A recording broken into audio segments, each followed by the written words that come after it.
চলছে মুড়ি বানানোর মুড়ি পার্টি। সকালে ভাত পাইছি। আপনারা যদি বরিশাল সদর এরিয়ার ভিতরে কেউ থাকেন, কাছাকাছি থাকেন, চলে আসেন মুড়ি খাওয়ার জন্য। সবাই মুড়ির দাওয়াত।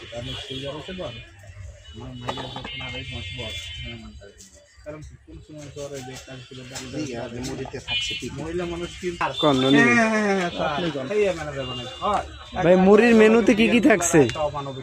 সে অনেক কিছু ভাই। মুড়িতে থাকতেছে ছোলা বুট, এরপর সালাদ তো থাকলে, সালাদের নামটা বললাম না, আপনার পাঁচমিশালি সালাদ। এরপর থাকতেছে আপনার বেগুনি, আলুর চপ, পেঁয়াজু, তারপরে চানাচুর। এরপর আপনার স্পেশাল থাকতেছে একটা জিনিস, সেটা হলো আপনার মুরগির চাপ, যেটাকে আপনারা চিকেন চাপ বলেন। আর থাকতেছে আমার কোম্পানির প্রাণের যেটা চাটনি, আর মুড়ি তো আছেই। ভাই খাইতে কেমন লাগে? আর